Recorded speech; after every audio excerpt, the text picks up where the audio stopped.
Ah, the snow. How delicate and unique each flake of the cold, white substance can be. The children will dash through it, flinging it left and right among each other. They'll lay down and stretch their arms and legs in all directions, attempting to create a beautiful angel for all to see. Then, of course, there are others who build snowmen, their laughter filling the frosty air as they partake in a multitude of holiday activities. Oh, how I envied those who enjoyed the Christmas spirit. I'd never actually seen such festivities occur. Rather, I would hear about them through tales my father would tell, of the good boys and girls who truly valued what it meant to celebrate Christmas. This story will be a recounting of an experience I had as a young boy.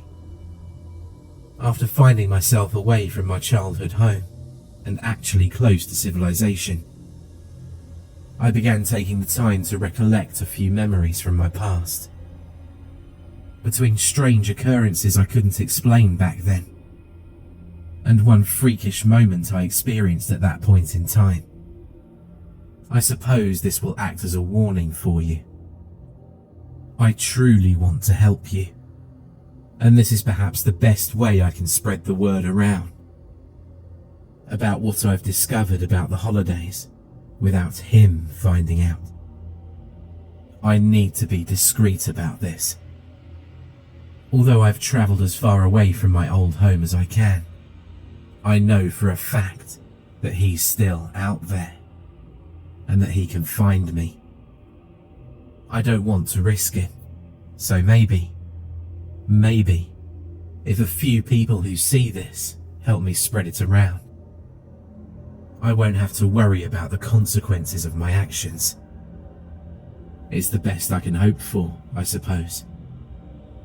Even still, I have to live the life of a nomad, never once being able to stop and catch my breath. Doing so would be too dangerous, so it's imperative I get this out soon.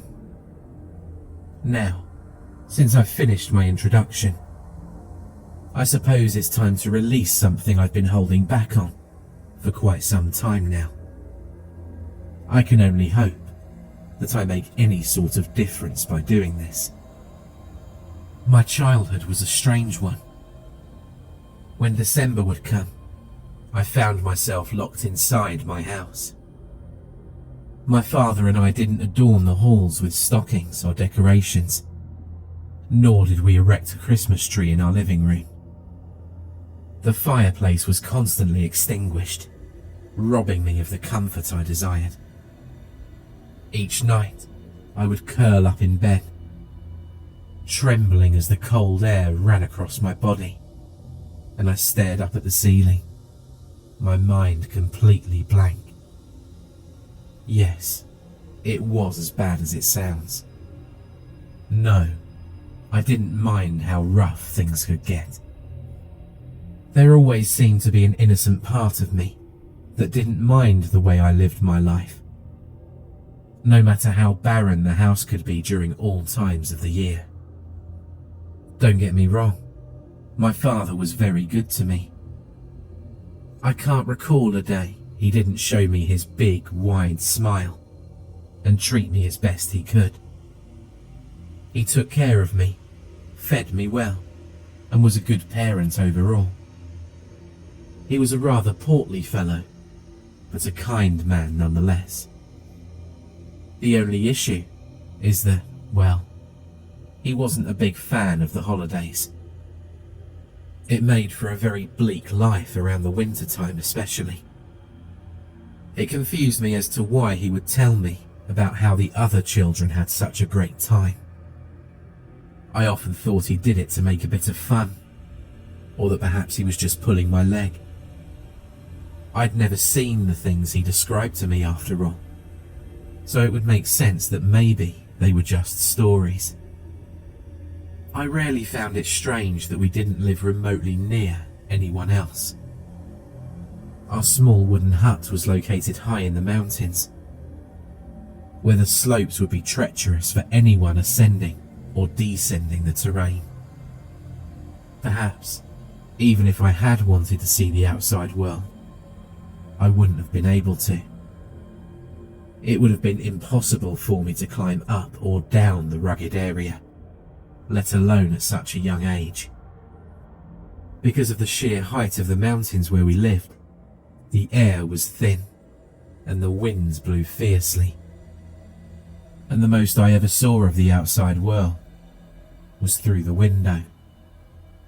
My father said we didn't always live there. He said we had a home somewhere down below, where the other people lived.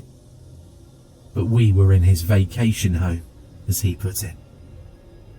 I hadn't lived in any other house before then, so needless to say, it was a rather odd vacation, to say the least. While my father stayed inside with me, we would play board games and create drawings together. Those and various other indoor activities would teach me about the outside world and what it was like. However, my favourite memories of my father were the stories he would tell me.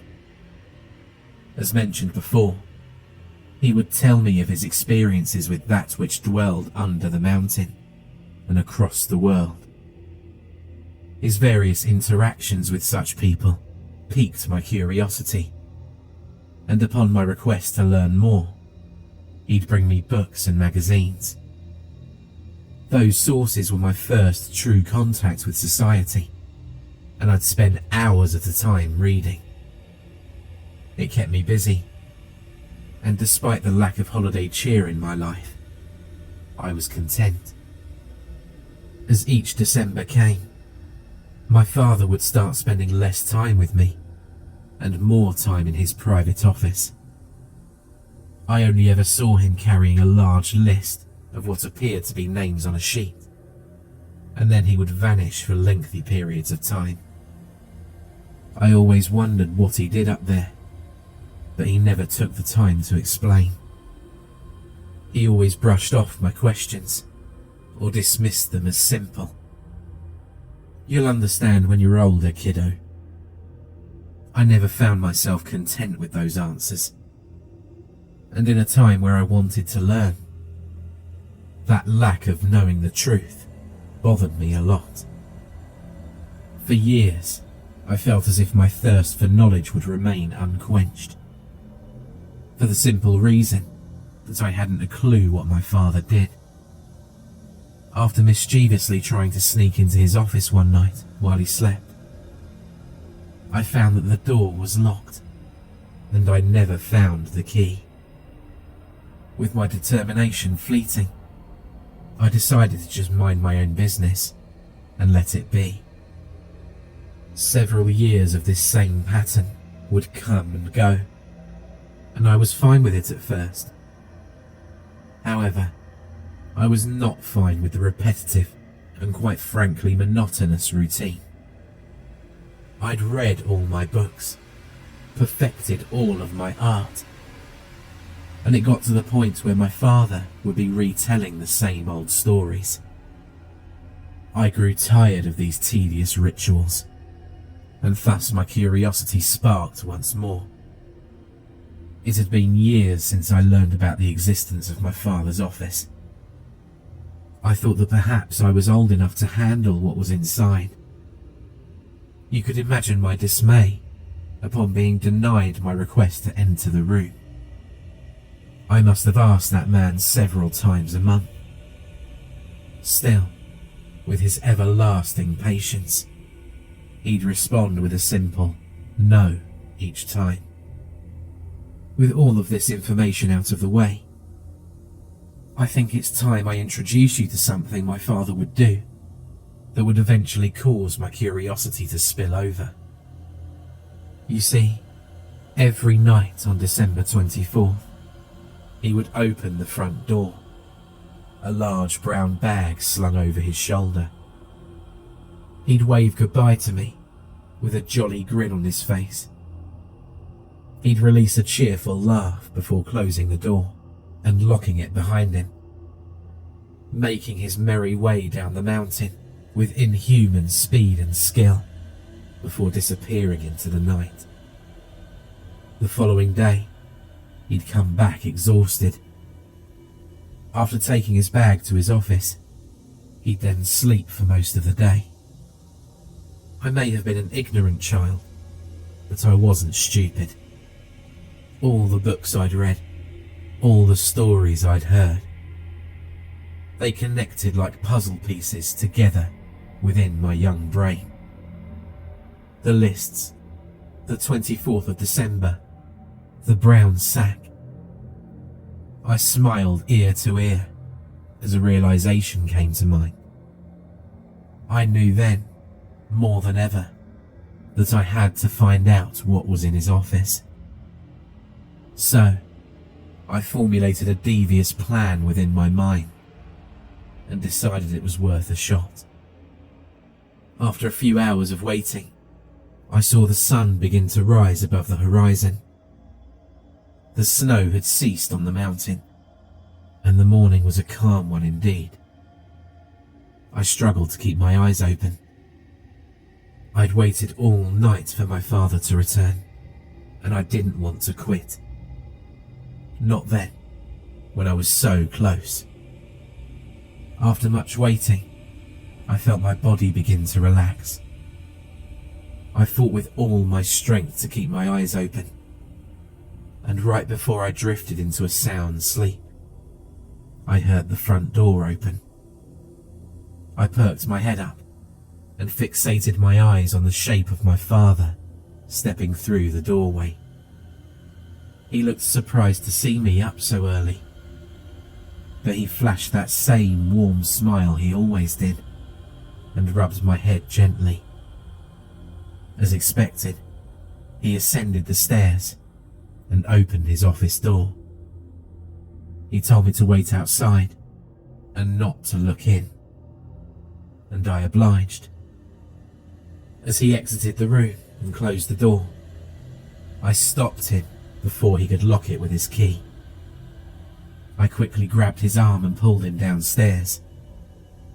He tugged back towards the door in protest, but I was persistent, and he eventually sighed and followed me willingly. I led him to the kitchen, where a fresh bowl of cereal awaited him. He smiled and thanked me before digging in, frantically eating the oats and drinking his milk. He eyed me as he ate, and I caught him looking at the stairwell which went to his office quite a few times. After he finished his cereal, he wiped his mouth with his sleeve and got up. I could see the bags under his eyes and the dead expression on his face. With a single yawn, he went to his room and fell asleep in bed. My plan had succeeded. I steadily made my way up the stairs and found myself in front of the office. Sweat pooled in my palms as I gripped the doorknob before me. Years of waiting and curiosity would be satisfied, and the mystery would finally be solved. I snickered softly. Finally, a little action. A vacation from the curiosity which had plagued me for so long.